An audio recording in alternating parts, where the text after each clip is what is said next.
et de manière éhontée, non courageuse, prendre la tangente, je pense que c'est indigne.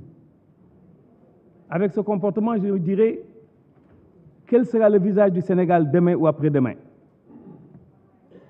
Je ne peux pas m'empêcher de citer certains. Mais je serai très aérien. Je me poserai des questions. À quoi reconnaître qu'on est arrivé si l'on ne s'arrête jamais? Un de vos collègues, pour ne pas le nommer, parce que c'est devenu du succès, il oublie la réalité de l'action, celle de la vie vraie, car avec son comportement, dommage, il n'arrivera à rien du tout. Mais il est temps qu'ils comprennent que nous ne pouvons abandonner la nation sénégalaise ni à des conquérants qui la détestent parce qu'ils ne pensent qu'à brûler ce pays, ni à des intrigants qui ont cessé de l'aimer tendrement. S'il vous plaît, chez nous, nous parlerons de la concordance des temps. Les autres sont des adeptes de la discordance des temps. Je vais fausser complètement la ligne et l'angle d'attaque parce que nous sommes à la 12e année du régime du président Macky Sall. Il est temps de faire un bilan. Nous ne pouvons pas, pendant 5 ans, 6 ans et 2 ans pour certains, revenir avec les mêmes questions, les mêmes questionnements, les mêmes réponses. Mais l'information, elle est éclairable. Ça ne se ramasse pas de manière ordurière. Si cette information elle est ordurière, le langage ne peut être qu'ordurier. Non. Nous devons changer complètement de paradigme. Nous devons faire une immersion extrêmement profonde pour aller chercher la vraie information. Parce que vous êtes des représentants du peuple. On ne doit pas avoir les jours à la bouche et se comporter comme on veut. Non. Concordance des temps, oui. Parce que la vie politique, elle se résume en 5 temps. Le temps historique, c'est le temps des décisions très longues. La définition des stratégies qui doivent décider la destinée d'une nation. Le PSE, oui, le changement structurel de l'économie. 1. 2. La transformation du capital humain, la paix et la sécurité. Le temps politique. Mais comment on peut être politicien et fuir le temps politique? Le temps politique, c'est quoi? Ce sont les rendez-vous électoraux. Ce sont ces joutes verbales, ces confrontations d'idées au niveau de l'hémicycle. C'est ça le temps politique.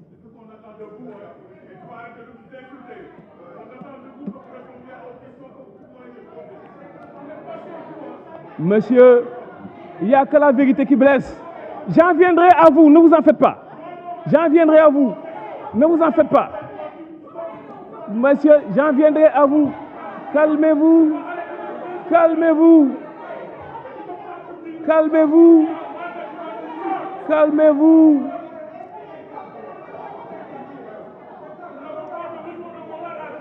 Monsieur,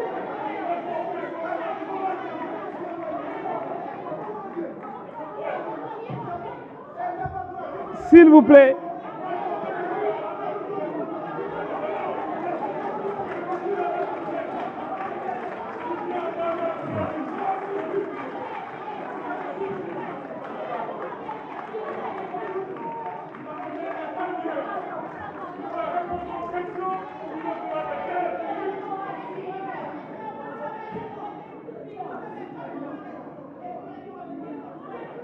s'il vous plaît,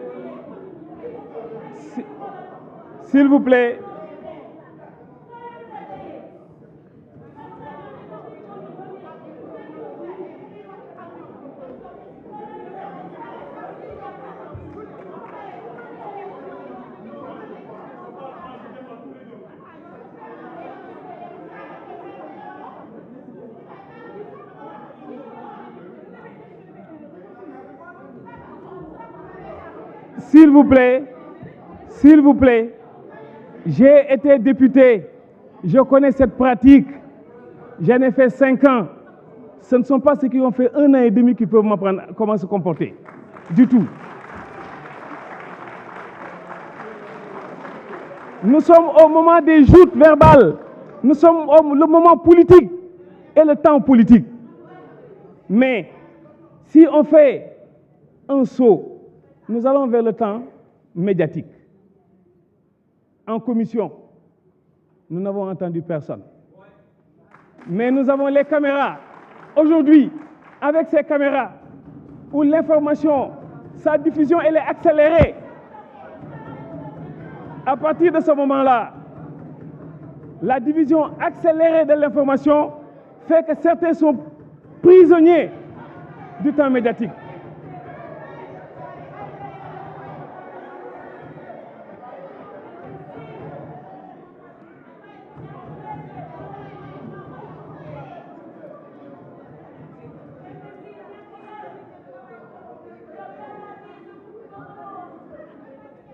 Après, nous avons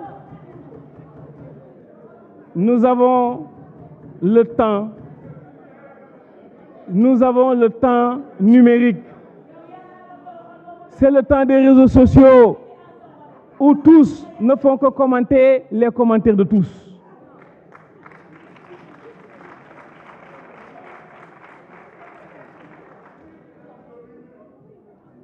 Nous arrivons au temps pratique. Ce temps que les Sénégalaises et Sénégalaises utilisent pour mettre en évidence et en valeur le génie créateur, ce génie qu'ils ont, mais aussi mettre en évidence leur humanité. Je m'attendais à ce qu'on nous parle de l'économie politique, à ce qu'on nous parle de l'économie maritime. Je ferai une transition, parce que sachez que le Sénégal ne sera plus le Sénégal s'il refusait à jamais de regarder vers le grand large, si on se figeait dans l'illusion d'un passé fantasmé, si l'on renonçait à prendre toute sa part à la destinée d'un continent africain. 60 ans, nous avons hérité de 3 ports, Dakar, Kaolack, Ziguinchor. En 12 ans, oui, je parlerai du président Macky Sall, en 12 ans, 3 ports. Le port de Dakhonga, le port de Sendou-Bargny et le port de Ndayane. Un investissement qui tourne globalement autour de 700 milliards de francs CFA. Mais si nous, on nous demande au ministre des Finances, nous devons vous, quelle est la contribution de l'économie maritime dans le budget du Sénégal? Je pense que nous aurons besoin de plus d'une session. Parce que tout transite par ce port qui transporte 92% de nos échanges au plan international. Et nous allons embrayer avec cette nouvelle stratégie portuaire. Ndayane, qui fera moins 12 mètres de tirant d'eau. Certains peuvent s'énerver parce que ce que je dis, c'est chinois pour eux.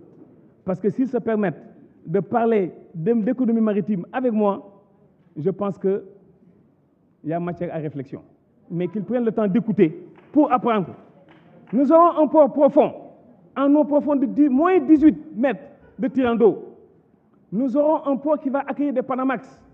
Un Panamax, c'est un navire qui prendra au moins 15 000 conteneurs. Tous ces pays de l'Interland, tous ces pays de Northern Range n'auront plus à être touchés par ces masses de vaisselle. Non, Dakar sera un hub. Dakar sera un port de transbordement. Et à partir de ce moment-là, l'économie maritime va être boostée. Comment? Pourquoi? Parce qu'il y aura ce qu'on appelle des feeders. Le langage est très technique ce soir, parce que je ne rentre pas dans la polémique. Et ces feeders permettront d'éclater ces conteneurs à partir du port de Dakar. Et Dakar va se trouver au niveau de la liste de Gioitaro en Italie, Algeciras en Espagne et Tanger Med qui aujourd'hui constitue une révolution en matière portuaire. Et rassurez-vous que la nouvelle stratégie portuaire sera une révolution et rentrera en droite ligne avec ce Sénégal émergent. De manière ramassée, pour faire plaisir à certains, parce que ce que je dis, c'est trop technique pour eux. Je vais descendre mon hélicoptère. Le quai de pêche. Le quai de pêche. Le quai de pêche.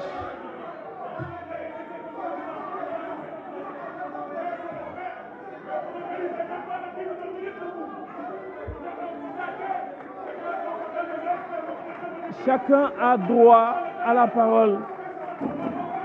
Je dis,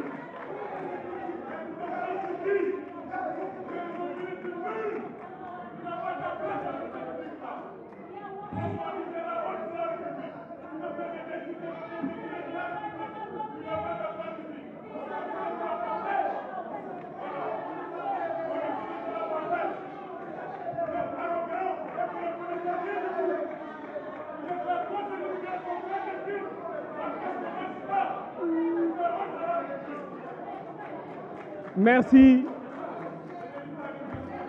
C'est le temps politique.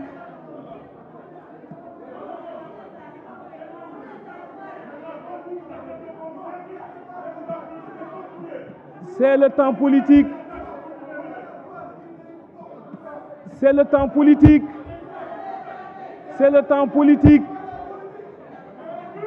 C'est le temps politique. Souffrez en silence. Souffrez en silence. Merci. Bien sûr.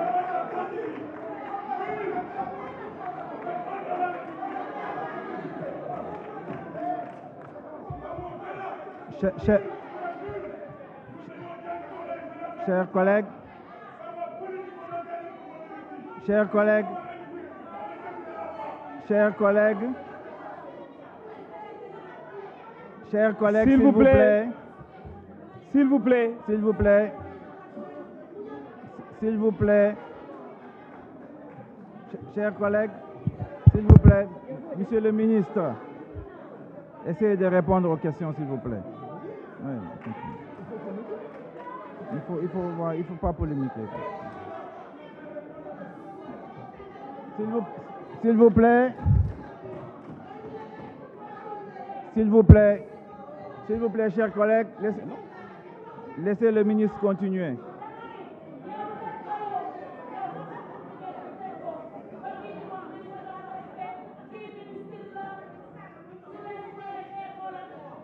S'il vous plaît.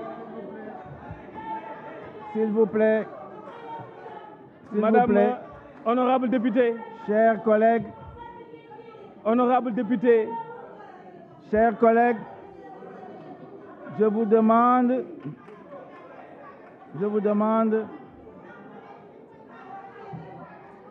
s'il vous plaît, je vais demander la suspension. S'il vous plaît. Ah oui, non, les gens sont fatigués. S'il vous plaît. S'il vous plaît.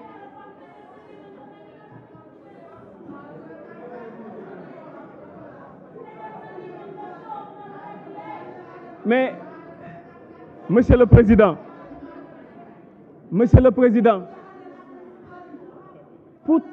pourtant j'ai été insulté et je n'ai rien dit.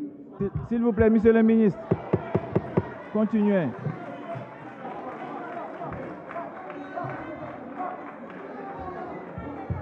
Je vous dis,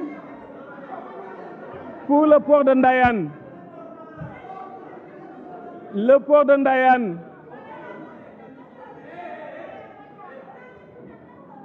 de Ndayane prévoit 150 000 emplois.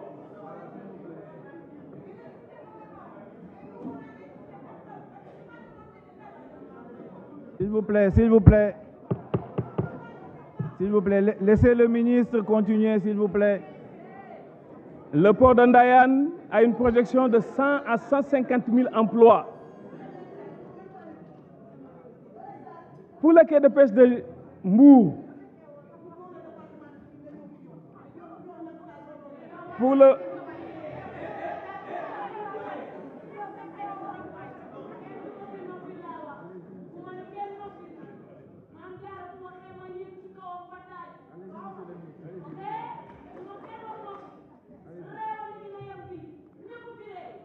Je reste au port de Ndayane qui est le projet phare.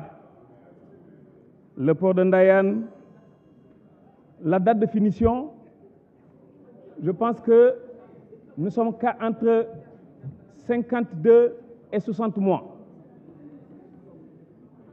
à compter de la date de départ qui se trouve être le 1er janvier 2023.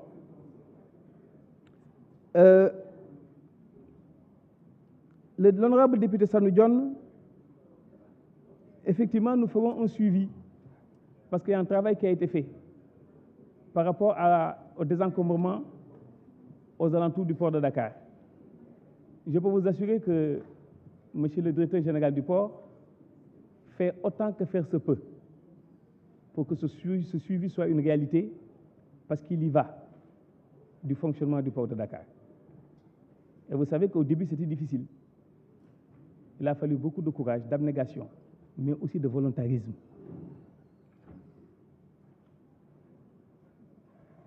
Un camion qui tombe en panne, on peut l'accepter.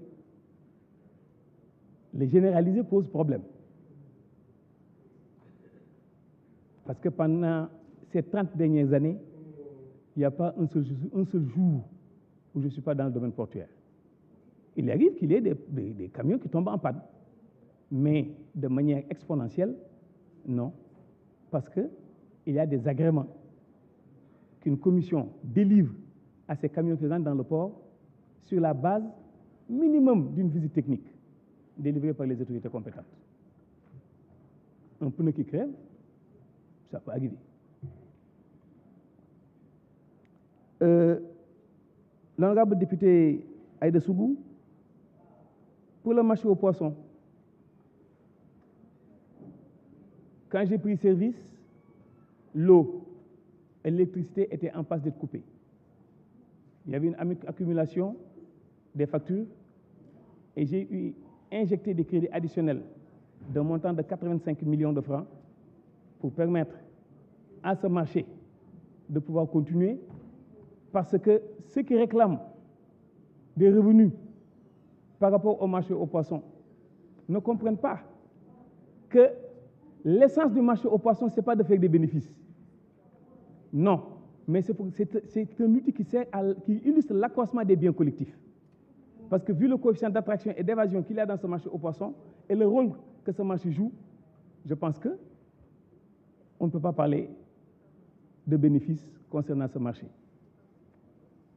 Mais ça dépend des profils. Monsieur